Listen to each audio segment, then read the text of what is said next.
हेडलाईन्सचे प्रायोजक आहे NBC bearings, लांब पळण्यासाठी।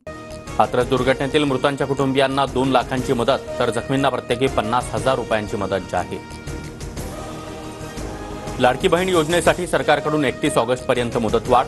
पात्र महिलांची वयोमर्यादा 65 वर्षापर्यंत वाढवली। डोमिसाईलसह 5 एकर शेतीची अट देखील मागे घेण्याचा निर्णय। लाडकी बहीण योजनेला नोंद आणि प्रक्रियेला 1 रुपया देखील घेतला जाणार नाही। अर्जासाठी पैसे घेणाऱ्यांना जेलमध्ये टाकणार, मुख्यमंत्री शिंदेंचा इशारा। मुख्यमंत्री लाडकी बहीण योजनेसाठी लाभार्थ्यांची आर्थिक लूट करणं तलाठ्याला भोवलं। जिल्हाधिकाऱ्यांकडून तडकाफडकी निलंबन।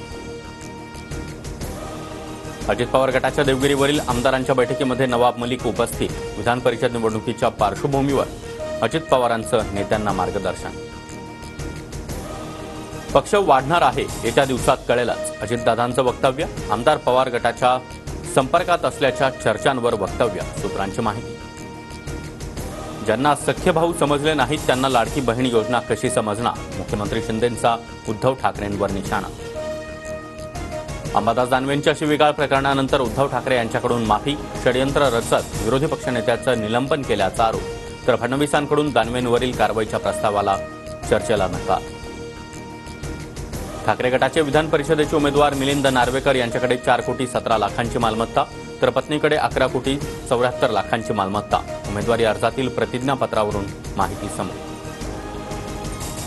अवघड दिवेघाट पार करत माऊलींच्या पालखीचं पंढरपूरकडे प्रस्थान। 2 दिवस सासवडमध्ये मुक्काम केल्यानंतर संत ज्ञानेश्वर महाराजांची पालखी जेजुरीच्या दिशेनं मार्गस्थ होणार।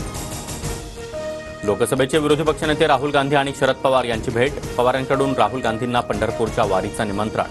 वारीला येण्याबाबत लवकरच कळवतो, राहुल गांधींचं आश्वासन। म्हाडाची व्यावसायिक गाळ्यांच्या विक्रीतून भरघोस कमाई। ई लिलावामध्ये गोरेगावमधील व्यावसायिक गाळ्यांसाठी 13 कोटी 93 लाखांची बोली। नागपुरातील हिट अँड रन प्रकरणामध्ये कोर्टाकडून पोलीस कोठडी नाकारत आरोपी रितिका मालूला जामीन। मध्यजुंदावस्थेमध्ये कार चालवत दोघांना चिरडलं होतं। भुशी डॅम दुर्घटनेनंतर पुण्यामधील 8 तालुक्यांमध्ये पर्यटन स्थळांवर जमावबंदी। गड किल्ले, पर्यटन स्थळं, धरणं, धबधब्यांवर देखील 5 पेक्षा जास्त व्यक्तींना एकत्र येण्यास प्रतिबंध। पुणे आणि नाशिक जिल्ह्याला आज पावसाचा इशारा, तर पालघर, ठाणे, रत्नागिरी, सातारा, बुलढाणा त्याचबरोबर अकोल्यात देखील तुरळक पावसाची शक्यता। हेडलाईन्सचे प्रायोजक आहे एनबीसी बेरिंग्स, लांब पळण्यासाठी।